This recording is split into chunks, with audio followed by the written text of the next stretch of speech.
pizzeria.com. They also have DoorDash delivery, so they can get it delivered straight to your home. Find them on social media, both on Facebook and on Instagram. Cutter's Pizzeria is where to search.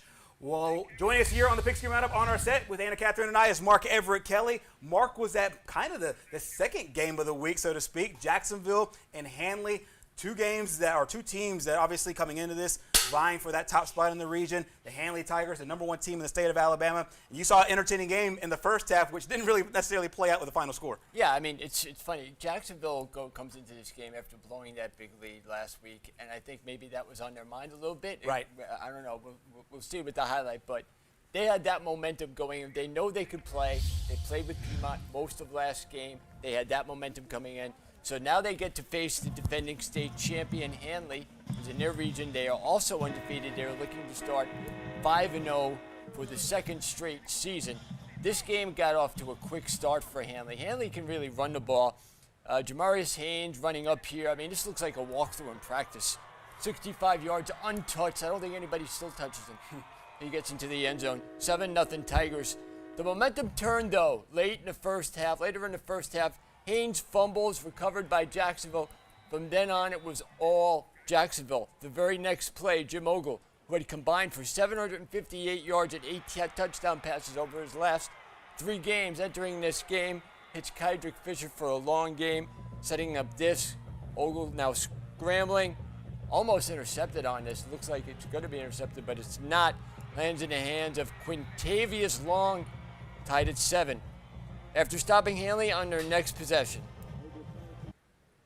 This punt, beautiful punt by Handley, pins Jacksonville deep. So Jacksonville is now inside the 5-yard line, where Ogle is going to get under a lot of pressure on third down. Now this is another turning point in the first half. Ogle is being pressured, escapes, runs for the first down, setting up a key first down for Jacksonville on that drive. Very next play, Ogle now hits a bullet pass across the middle to Fisher.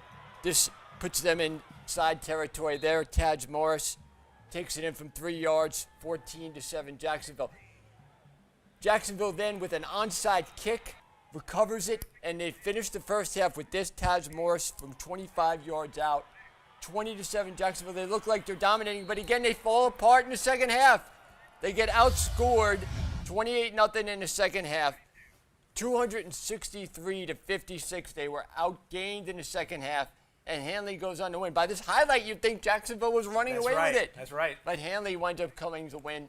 The defending state champ, now 5-0 for the second straight year. I don't think they call it Heart of a Champion for no reason. That's I right. think this is the reason why Handley is as good as they are. Our final highlight tonight comes your way from Talladega as Central Clay County and Talladega hooked up. Now the Vols, you might remember, lost for the first time last week against Pleasant Grove. Got blown out in that game, looking to bounce back against the Talladega Tigers here this evening. Talladega gets started early. A nice run here by Elisha McNeil. Puts the Volunteers on the board early, 7-0. Then Clayton Yates hands off to Terry Heflin. Another Central Clay County touchdown. Early 14-0 lead for Central Clay. Once again, it's Elisha McNeil getting into the end zone for the Volunteers. Now Talladega trying to get something going. However, this pass picked off by Beck Freeman. Taken down to the 29-yard line. They finish off that drive with a touchdown. Elisha McNeil breaks the tackle, takes it in, 28-0 at that point. And then this will make it 36-0 after this little fake. Kean Inslee was the benefactor there. 36-0 your score at the half. And final score 62-7. There's a final score from Talladega tonight as Central Clay bounces back nicely after that loss last week to Pleasant Grove, 62-7. Guys, got 1 minute left in the show. We're through week 6 of the football season. Very quickly, your observations here up to this point. I thought Jacksonville really could make some noise, but they fell apart the second half of the last 2 weeks. So I like them being a factor in that region, but I don't know anymore because you have Cherokee County still undefeated. You got Cleveland County too also. Exactly. A really tough region. Anna Catherine? I agree. I'm really excited to see how 4A Region 4 plays out. It's a lot of good teams, and also looking at 3A Region 5. 3A Region 5 has always been really, really interesting to watch, and it will be again this year. I'm also looking at 7A Region 3. Gaston City picked up a nice win last night. Oak Mountain did earlier this week as well on Thursday night. Thank you so much for joining us here on the Pigskin Roundup, brought to you by Team 1 Automotive. Buckethead and the King are joining us next here on Primetime, high school primetime. That comes your way next. Hi folks, Angie Stevens here. Did you know that Team One Automotive employs more families than any other dealership in Northeast Alabama? We're proud to be the leader in serving this area simply